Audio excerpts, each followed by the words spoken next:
লাখো পর্যটকের পদচারণায় মুখরিত কক্সবাজার সমুদ্র সৈকত। সাপ্তাহিক ছুটি সহ 16 ডিসেম্বর পর্যন্ত টানা 4 দিনের ছুটি থাকায় সমুদ্র সৈকতে নেমেছে পর্যটকের ঢল। 5 শতাধিক হোটেল মোটেলের খালি নেই কোনো রুম। পর্যটকদের জন্য বাড়ানো হয়েছে নিরাপত্তা।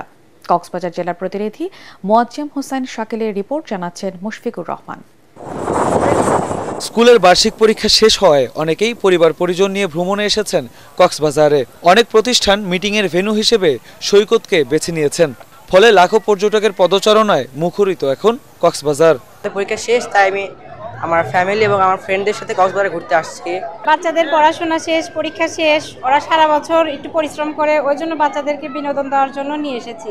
সব সময়ের জন্য কক্সবাজার হচ্ছে একটা রিফ্রেশমেন্টের স্থান। Double million offer Walton fridge কিনে পেতে পারেন 20 লক্ষ টাকা, রয়েছে কোটি কোটি টাকার নিশ্চিত উপহার। অনেকদিন পর আসছি ফ্রেন্ড সার্কেলের সাথে, অনেক ভালো লাগতেছে। বাবার সাথে আসছি, খুব ভালো লাগছে, পরীক্ষা শেষ, ঘুরতে আসছি। 17 ডিসেম্বর পর্যন্ত হোটেল মোটেল, গেস্ট হাউস কিংবা রিসোর্ট কোথাও কোনো রুম খালি নেই।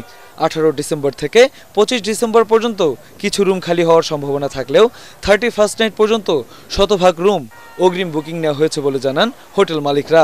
আগামী 10 দিন সৈকতে অন্তত 7 লাখ পর্যটকের সমাগম ঘটবে বলে ধারণা করছেন হোটেল মালিকরা।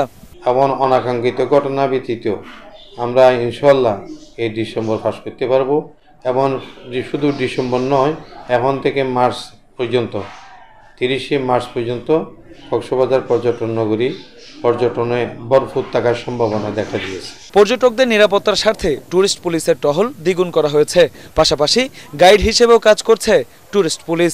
আমরা পর্যটকদের সার্বিক নিরাপত্তার জন্য আমরা এই 3 জায়গায়, বিশেষ করে লাবণী পয়েন্ট, সুগন্ধা এবং কলাতলি পয়েন্টে আমরা স্পেশাল মোবাইল পার্টি দিয়েছি।